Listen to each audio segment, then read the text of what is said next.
नमस्कार। चलिए शुरू करते हैं आज 10 जनवरी 2026 के टॉप करंट अफेयर्स के साथ। ये सारी खबरें सीधे द हिंदू से ली गई हैं। देखिए, हमारा मकसद बिल्कुल साफ है। 5 बड़ी खबरें बस 5 मिनट में, और वो भी एग्जाम रेडी। तो चलिए बिना किसी देरी के शुरू करते हैं। तो हमारी पहली खबर आ रही है इंडिया यूएस ट्रेड रिलेशन से, जहां एक डिप्लोमेटिक आप कह सकते हैं विवाद खड़ा हो गया है। यहां दावे और जवाबी दावों का एक बड़ा ही दिलचस्प मामला सामने आया है। तो सवाल यह है कि ये पूरा मामला शुरू कहां से हुआ। असल में इसकी शुरुआत हुई अमेरिकी कॉमर्स सेक्रेटरी हॉवर्ड लुटनिक के एक बयान से। उन्होंने ये क्लेम किया कि पीएम मोदी ने एक फोन कॉल नहीं किया और बस इसी वजह से ट्रेड डील में देरी हो गई। अब ये जाहिर है एक बहुत बड़ा आरोप था जिसने डिप्लोमैटिक सर्कल्स में काफी हलचल मचा दी। अच्छा, अब यहाँ पर कहानी का दूसरा पहलू देखिए, जो बहुत जरूरी है। एक तरफ है अमेरिका का दावा कि एक फोन कॉल के वजह से डील रुकी हुई है, और दूसरी तरफ है भारत का जवाब। हमारे विदेश मंत्रालय ने इस दावे को सिरे से खारिज कर दिया है। एमईए ने साफ साफ कहा कि 2025 में दोनों नेताओं के बीच पता है कितनी बार, 8 बार बात हुई, और ट्रेड पर बातचीत तो 13 फरवरी 2025 से लगातार चली रही है। तो आप देख सकते हैं यहां दो बिल्कुल अलग अलग बातें कही जा रही हैं। तो फिर सवाल उठता है कि इस पूरे विवाद के पीछे की असली वजह क्या है। देखिए, भारत के लिए 2 चीजें सबसे जरूरी हैं। एक है एनर्जी सिक्योरिटी और दूसरा है सस्ता तेल इंपोर्ट करना। वहीं दूसरी तरफ अमेरिका में एक बिल का प्रस्ताव है जो रूसी तेल खरीदने वाले देशों पर, आप यकीन नहीं करेंगे, 500% तक का टैरिफ लगा सकता है। और बस यहीं पर यह पूरी ट्रेड डील थोड़ी कॉम्प्लिकेटेड हो जाती है। असल में ये भारत की स्ट्रैटेजिक ऑटोनॉमी का एक लिटमस टेस्ट है।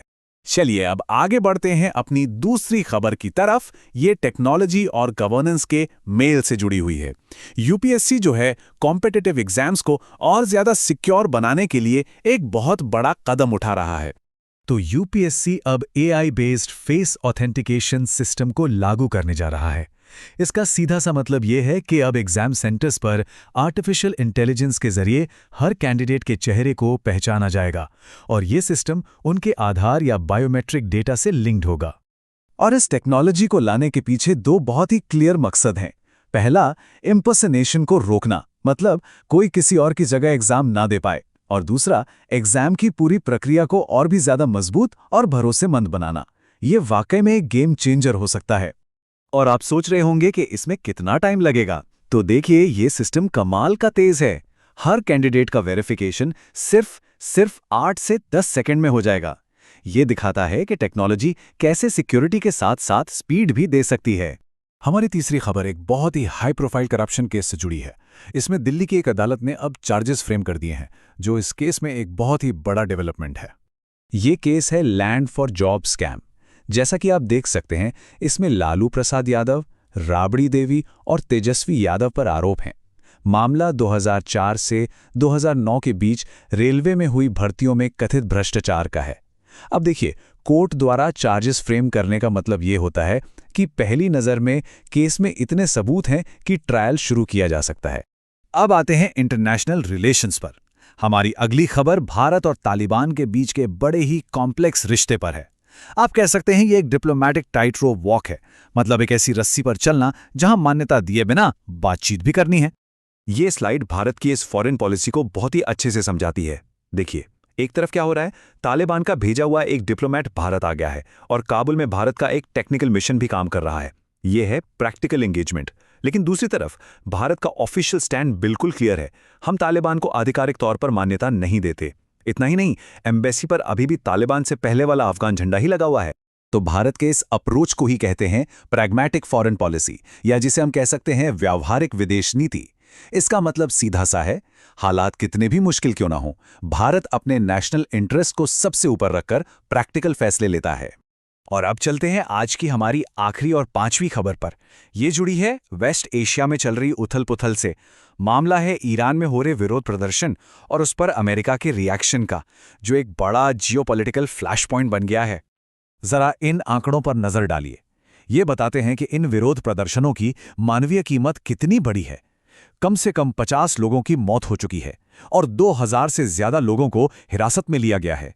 ये नंबर्स अपने आप में बता रहे हैं कि सिचुएशन कितनी सीरियस है। तो यहां पर जो बड़े डेवलपमेंट्स हुए हैं वो क्या हैं? पहली बात, ये प्रोटेस्ट अब हिंसक हो चुके हैं। ईरान के सुप्रीम लीडर खामेनेई ने प्रदर्शनकारियों को सीधी चेतावनी दी है और इन सब के बीच अमेरिकी राष्ट्रपति ट्रंप ने भी धमकी दे दी है कि अगर ये हत्याएं नहीं रुकीं तो अमेरिका एक्शन ले सकता है। तो आप देख सकते हैं कि सिचुएशन कितनी ज्यादा तनावपूर्ण। तो आज की इन सारी खबरों को देखने के बाद एक सवाल मन में आता है। इन सब अलग अलग हेडलाइंस में, चाहे वो ट्रेड वॉर हो, एग्जाम की नई टेक्नोलॉजी हो, करप्शन केस हो, डिप्लोमेसी हो या फिर इंटरनेशनल प्रोटेस्ट, इन सब में आखिर कॉमन क्या है? क्या कोई एक चीज है जो इन सबको आपस में जोड़ती है? हाँ, इन सब में एक बात बिल्कुल कॉमन है और वो है एक बेहद जटिल दुनिया में एक क्लियर स्ट्रेटेजिक फोकस के साथ आगे बढ़ना। चाहे वो अमेरिका के साथ ट्रेड नेगोशिएट करते हुए अपने हितों को बचाना हो, या टेक्नोलॉजी का इस्तेमाल करके सिस्टम को बेहतर बनाना हो, या फिर तालिबान जैसे मुश्किल पड़ोसियों के साथ एक बैलेंस बनाकर चलना हो। हर कदम पर एक सोची समझी रणनीति की जरूरत है और मेरे ख्याल से यही आज की इन सारी खबरों से मिलने वाला सबसे बड़ा सबक है। अगर आज का कैप्सूल आपके काम का लगा हो तो वीडियो को लाइक जरूर करिए। इस कैप्सूल को अपने दोस्तों के साथ शेयर करिए, क्योंकि सिलेक्शन तभी होता है जब प्रिपरेशन साथ हो।